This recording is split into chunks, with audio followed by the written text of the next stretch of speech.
ça commence par un désir ou un besoin de s'exprimer, d'exposer ses sentiments. L'art prend vie à travers nos expériences et les chemins qu'on aura choisi d'emprunter ou pas. Puis, vient le moment d'exposer sa fragilité, de se rendre vulnérable. Et c'est exactement ici que je vous amène découvrir 6 auteurs, compositeurs, interprètes. Bienvenue à l'envers de l'accord.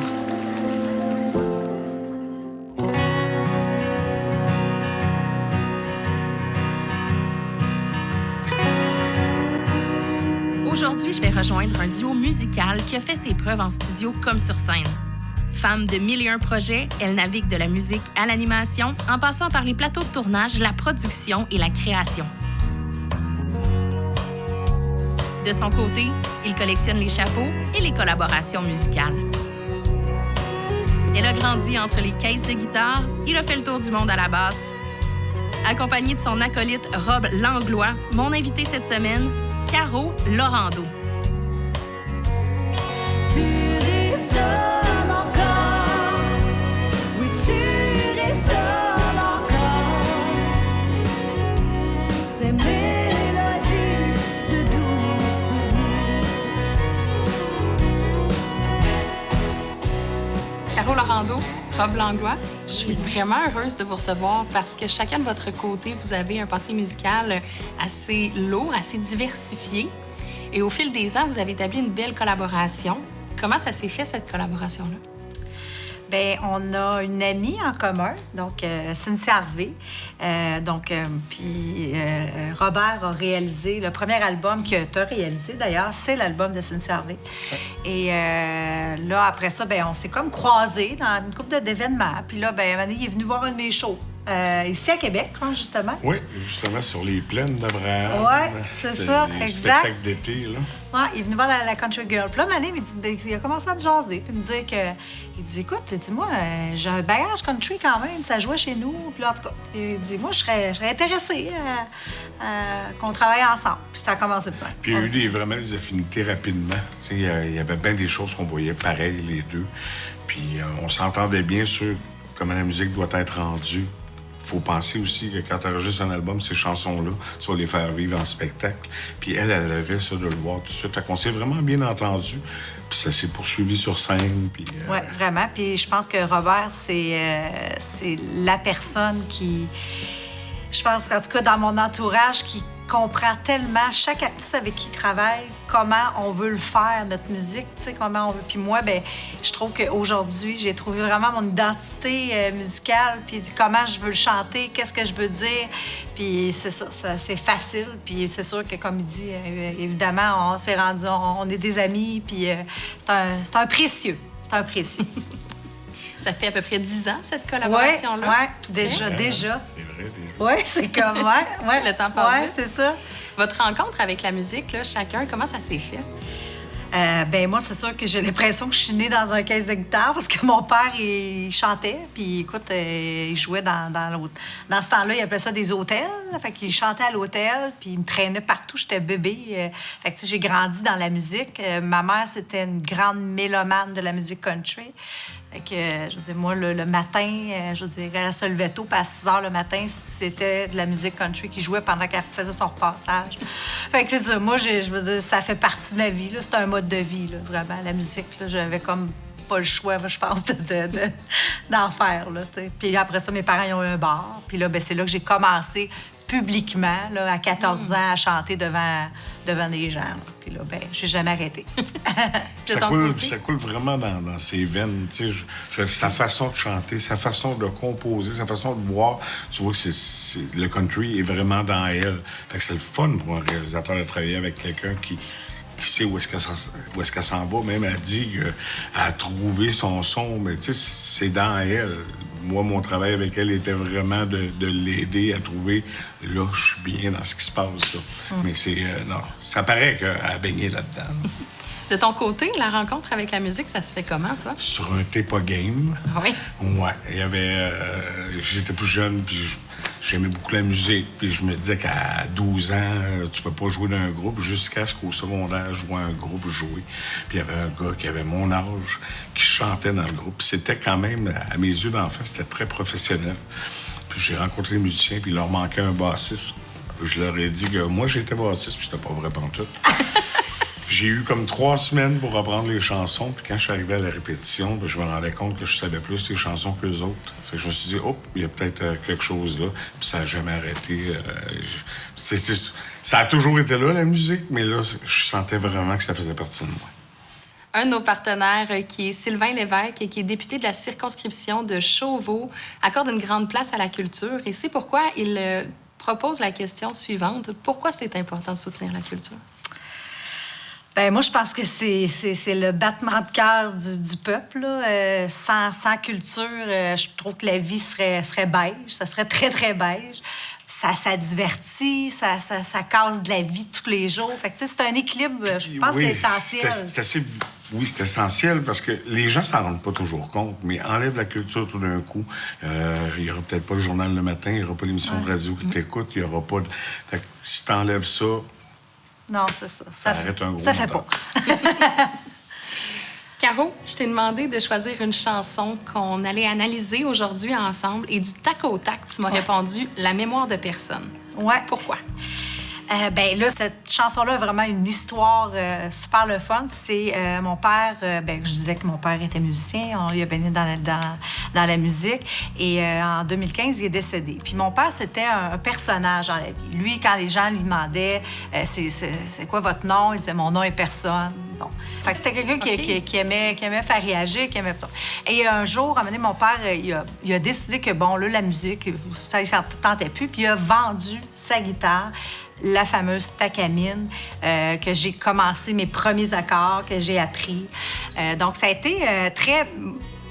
Pour moi, je comprenais pas là, cette décision-là. Puis je me disais, mais voyons, papa, c'est comme... Il me semble que tu aurais pu penser de me garder. Puis en tout cas, moi, mon chum, il en a voulu. Ben, ça a été vraiment un sujet là, dans la famille. Un moment donné, on en est revenu, évidemment. Et là, en 2015, mon père est décédé. Et celui qui avait acheté la guitare, c'était un ami d'enfance à mon père. Et j'ai reçu un appel 1 an plus tard en me disant « Caro, c'est Roger. Il dit « Tu sais, la Takamine, il dit c'est moi qui l'ai acheté. » Puis il dit « Je l'ai acheté en fait pour t'a garder. » Parce que je trouvais ça... Je connais là, ton père, comment il est, là, puis je trouvais ça bien épouvantable. Puis je me suis dit « Moi, je vais l'acheter, puis je vais le garder, puis ça va aller à Caro. » Et que tu l'aurais eu. Fait que là, je l'ai eu. Fait que là, j'en parle, puis c'est comme... Fait que là, écoute, j'étais bouleversée. Écoute, moi, mon chum, on avait les larmes aux yeux. Puis, tu sais, je me souviens, là, quand j'ai ouvert le case, tu sais, lui, il avait jamais comme rejoué avec. Fait qu'elle a été comme des années. Puis là, je retrouvais toutes les odeurs de cigarettes. Puis je me souvenais le bar chez Doris, tu sais. Puis ça a été comme vraiment... Fait que là, je contais cette histoire-là aux gens. Puis là, les gens disaient, ben là, ça fait une très belle chanson. Fait évidemment, là, j'ai écrit plein d'idées. Puis là, j'étais à Rob, j'ai dit, je pense que ça serait le fun, tu sais, de rendre hommage à cette guitare, puis en parallèle à mon père, évidemment.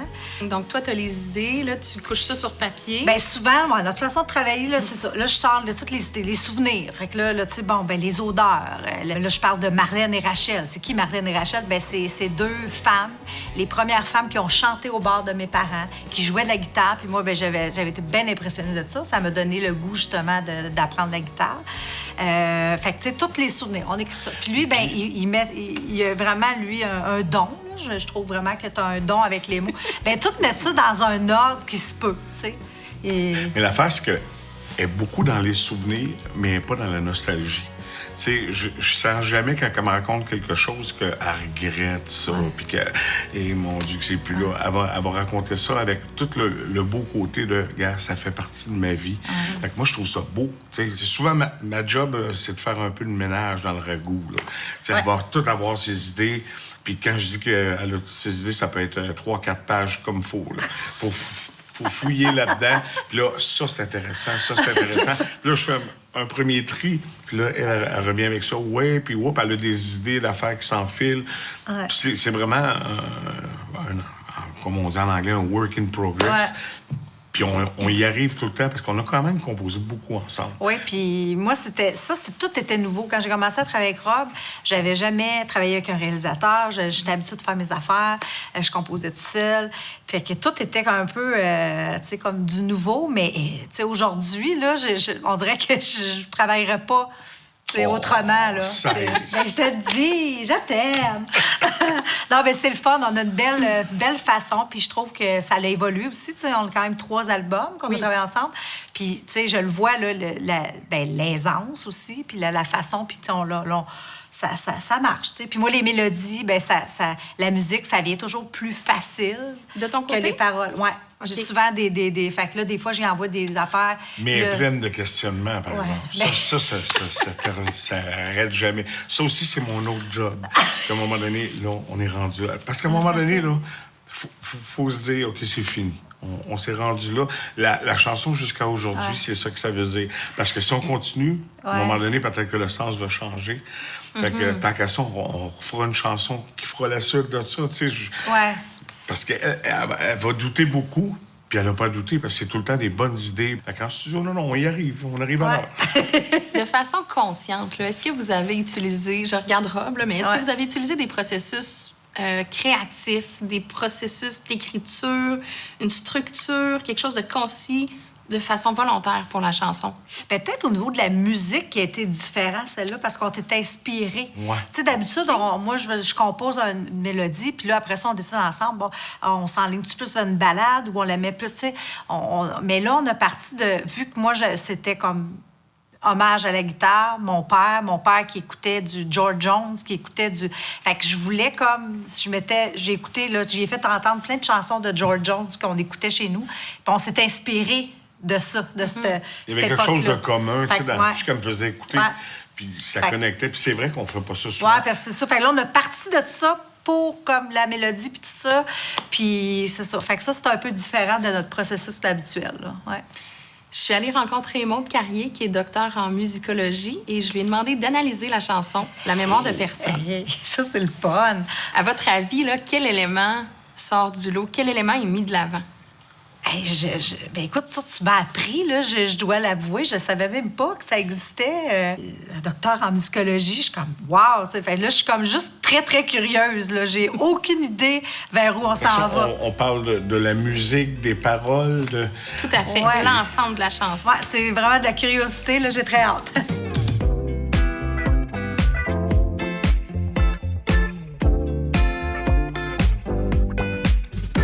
Maude, on est chez Long & McQuaid et on t'a confié le mandat d'analyser la chanson « La mémoire de personne » de Caro Laurando, puisque tu es docteur en musicologie. C'est bien ça. Après une première écoute, quelles sont tes impressions? Bien, premièrement, je pense que c'est évident qu'on est dans un country francophone. On sent les influences. Puis là, encore une fois, je veux pas prêter d'intention à personne. Il faudrait demander à Caro, mais clairement, Patrick Normand, et on s'en reparlera aussi. Moi, j'entendais aussi Dolly Parton, Willie Lamotte, Johnny Cash même. T'sais, fait qu'on est vraiment là, on est dans du pur et dur country francophone. Un refrain vraiment accrocheur. Je sais pas si tu es d'accord avec moi. Tout à fait. Des harmonies vocales, évidemment, très représentatives du style. Il y a beaucoup d'harmonies vocales dans le country. Instrumentation aussi très traditionnelle dans ce type de musique-là. Donc, on y est à 100%.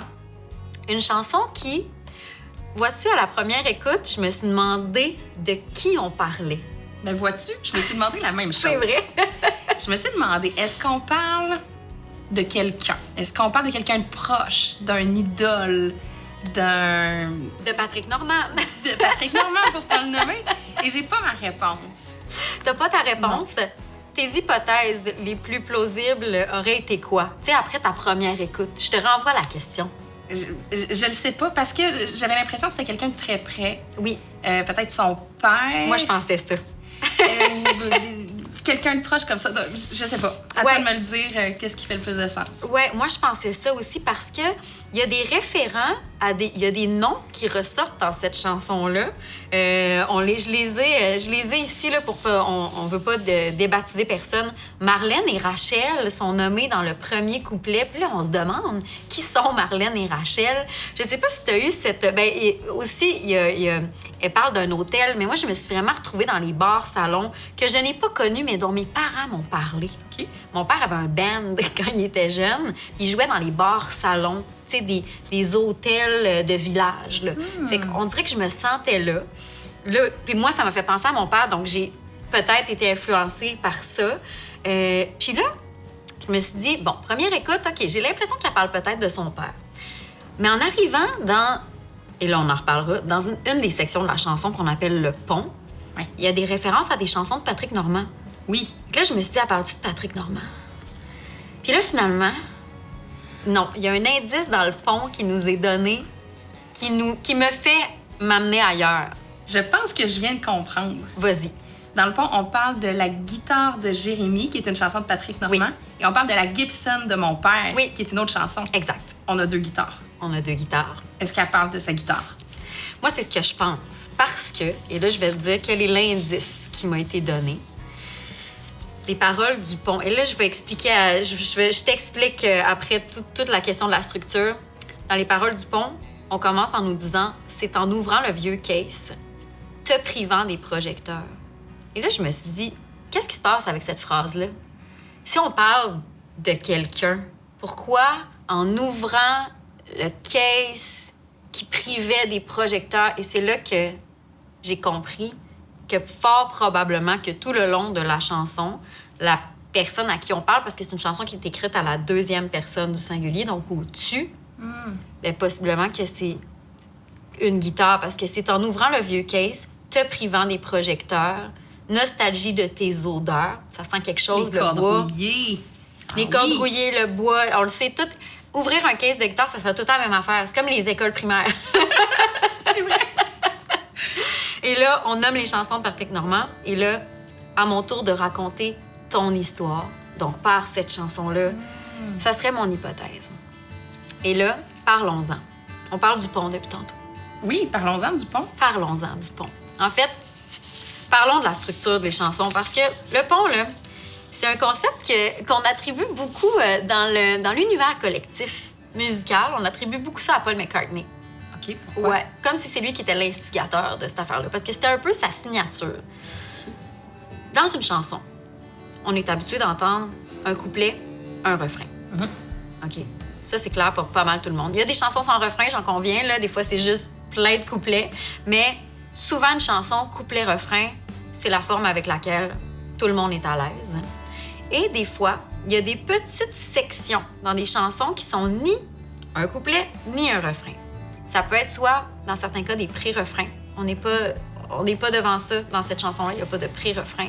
Le pré-refrain, juste pour être clair, c'est une petite section qui va introduire le refrain, qui est très accrocheuse, mais qui ne sera pas le gros hook, comme on dit en bon français, de la chanson, la grosse accroche. Et on a aussi une autre section qui est on n'est pas obligé d'en mettre une, mais des fois elle est là, qui s'appelle le pont. Et pourquoi on choisit de mettre un pont? Ben oui, pourquoi? Pour signifier que la chanson se termine? C'est une bonne hypothèse, mais c'est pas là que je t'amène. Mais c'est bien essayé. Parce que le pont, souvent, sera pas la finale de la chanson. On va régulièrement réentendre le refrain après le pont. Donc, c'est pas ce qui clôt la chanson. Ça, on appelle ça une coda, mais là, je t'emmène pas. Je t'emmène pas dans toutes les sous-sections des chansons. En fait, c'est que chaque section a un rôle précis. OK? Encore une fois, en musique, j'aime bien le dire, il n'y a pas de vraies règles. On n'est pas obligé, on peut tout casser. Mais on parle de généralité.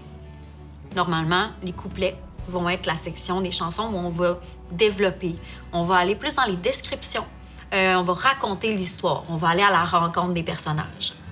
Le refrain va être quelque chose de plus large, peut-être plus flou, parce que chaque fois qu'il va être réentendu, on va l'entendre d'une nouvelle manière à cause des informations qu'on nous a livrées dans les couplets.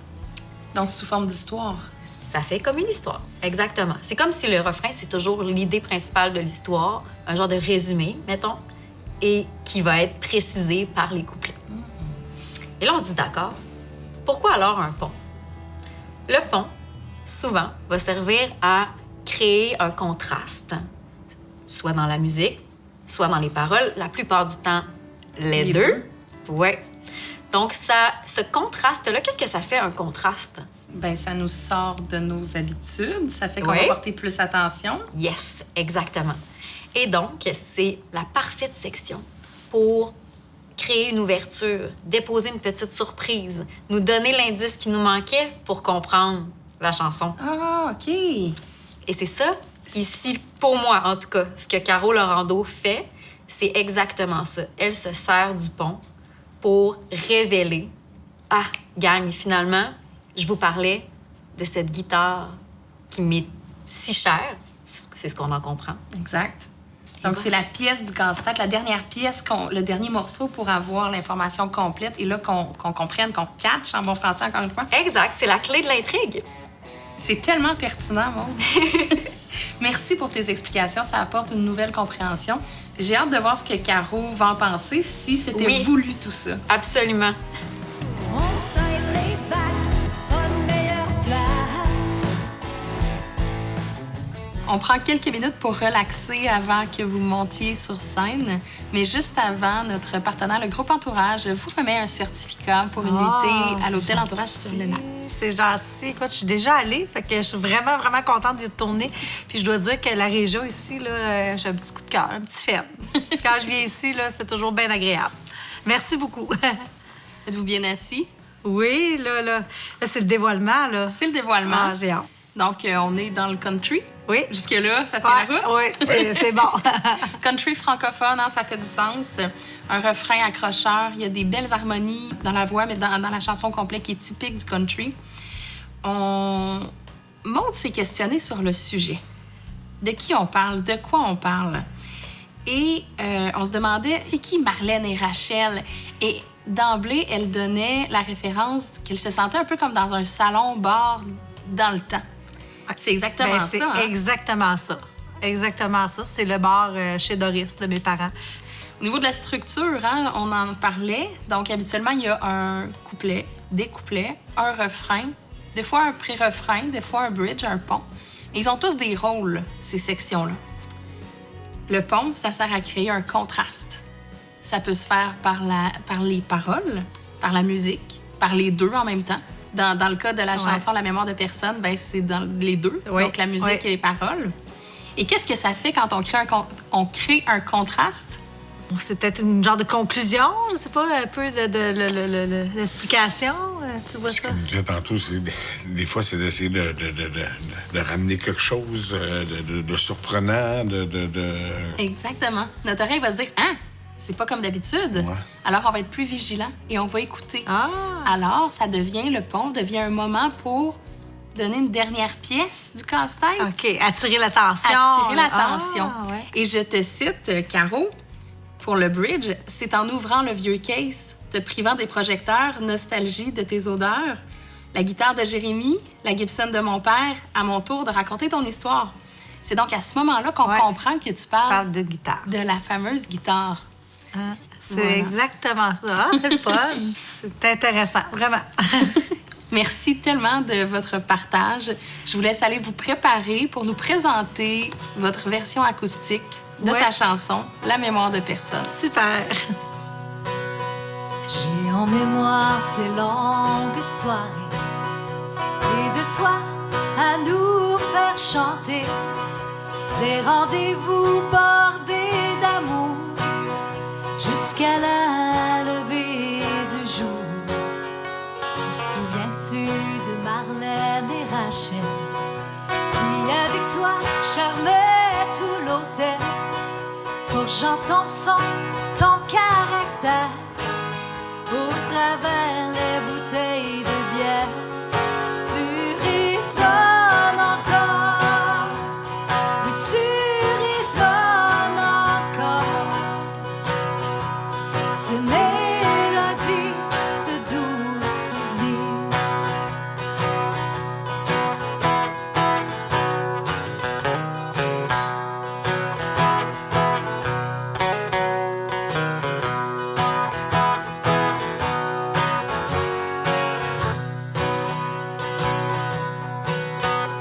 Si un jour on m'avait dit que tu aurais à partir, si on m'avait dit que tu quitterais sans maudit tous ces printemps de toi séparés, à te chercher, à me questionner. Et voilà que, sans attendre, tu t'es pointé en septembre. Tu résonnes encore, tu résonnes encore. Ces mélodies de doux souvenirs. C'est en ouvrant le vieux caisse, te privant des projecteurs, nostalgie de tes odeurs. La guitare de Jérémie, la Gibson de mon père, à mon tour de raconter